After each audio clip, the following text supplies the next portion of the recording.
Hello friends, welcome back to my channel dinner রান্নাঘর।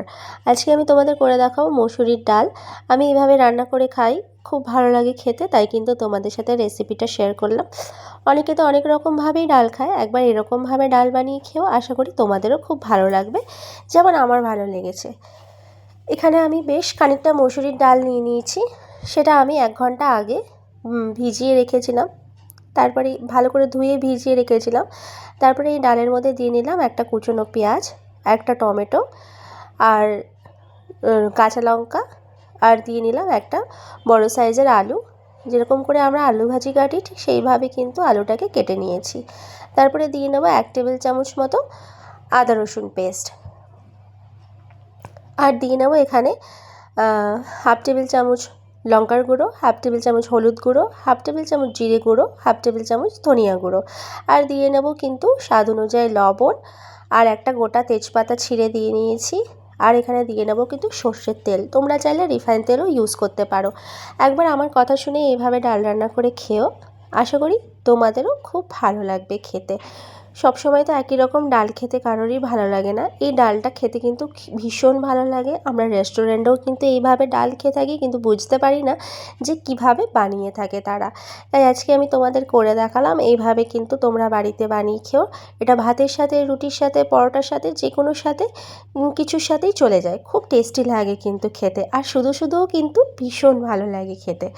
তো এইভাবে আমি আধা ঘন্টা মতন মাখিয়ে রেখে দিয়েছিলাম। আধা ঘন্টা পর আবার ফিরে এলাম। তারপরে এর মধ্যে কিন্তু খানিকটা জল দিয়ে ভালো করে এটা মশলার সাথে কষিয়ে নেব। যেহেতু সব রকম মশলা দেওয়া আছে, তাই মশলার সাথে কিন্তু প্রথমে ভালো করে এটা কষিয়ে নেব, যতক্ষণ পর্যন্ত ডালটা একটু গলে না যাচ্ছে।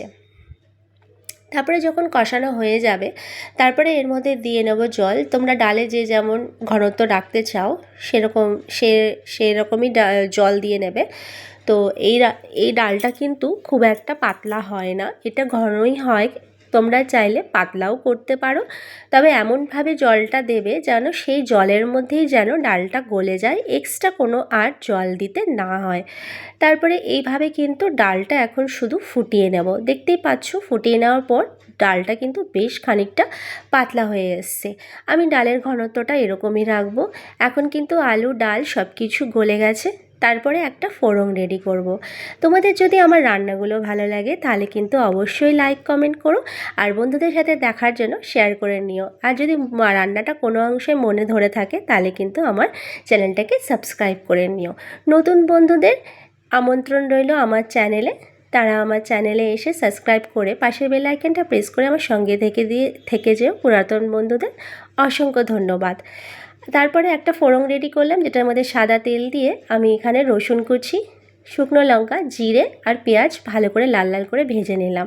তারপরে ডালের মধ্যে এইভাবে কিন্তু ফোড়নটা দিয়ে নেব। ফোড়নটা দিয়ে আবার একটু ফুটিয়ে নেব। ফুটিয়ে নেওয়ার পর সবার শেষে নামানোর আগে কিন্তু ধনেপাতাটা অবশ্যই দেবে। ধনেপাতাটা দিলে কিন্তু টেস্টটা আরও ইনক্রিজ হয়, আরও টেস্টি লাগে খেতে।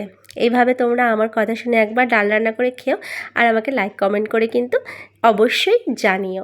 তো আজকের রান্না এই পর্যন্তই। ততদিন সবাই সুস্থ থেকো, ভালো থেকো। Thanks for watching.